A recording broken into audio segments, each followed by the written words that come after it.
decision that he'll regret.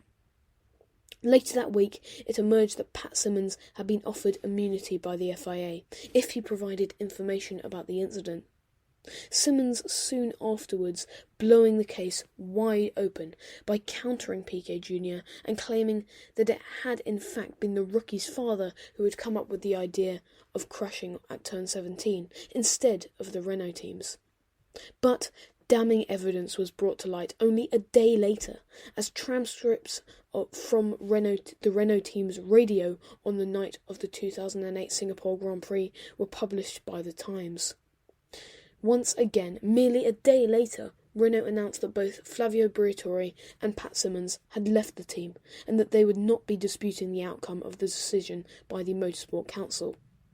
This came less than a week after Renault were pursuing legal charges against the Piquet family, and by this point Symonds seemed to be admitting that he had taken some part in the incident.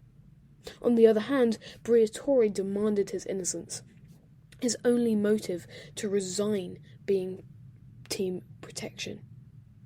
Regardless of this, the World Motorsport Council hearing went ahead as scheduled on the 21st of September, the result amounting to the suspension of Renault from Formula 1 for 2 seasons, and without incident within that time frame, Renault could rejoin the sport for the 2011 season. Pat Symonds was handed a 5-year ban from any FIA-sanctioned events, whereas Briatore was given a lifelong ban from FIA events, as well as any drivers who wished to gain their super licence under his management being blacklisted. The council was particularly harsh on Briatore, as he had denied any knowledge or involvement in the scheme, whereas Symonds had expressed his regret and confessed to all charges. Fernando Alonso was cleared of any wrongdoing or involvement. Briatore, though, appealed this ruling only a month after the ruling on October the 19th, an appeal which he won in January of 2010 and was awarded €15,000 as compensation.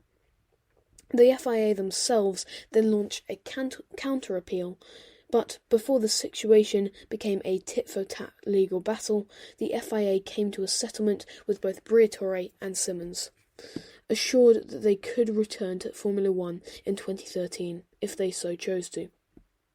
A more intriguing outcome of this case was that Alonso was permitted to keep his points from that fateful night in Singapore, which many have argued is due to the incident that handed him the win having occurred so early on in the race, and that the Spaniards still had work to do.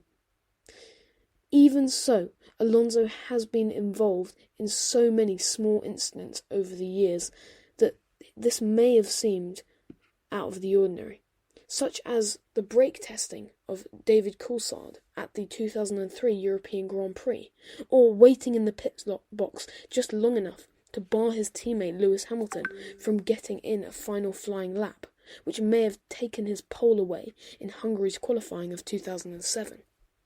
The thing about this case that is so unlike many of the other controversies in F1 is that we don't know exactly how it was orchestrated all of these years later. Most just play out live on the track, but it is clear from the meticulous planning that went into this incident that it cannot have just been entirely spontaneous, and that there are still questions that remain unanswered. Was Nelson Piquet Jr. driven to doing this by his ambition to make the team another year? Why was Alonso, a 2-time world champion with 8 years of experience, not suspicious of the ridiculous strategy the team gave him, starting only 15th of the grid? The answers to these, like many others surrounding this story, we may never know. Thank you for listening to F1 Every Week. I hope that you enjoyed this format of podcast, and please feel free to let me know in the comments down below. Join us again for our 3rd F1 race roundup of the season in Australia on Sunday. Thank you for listening.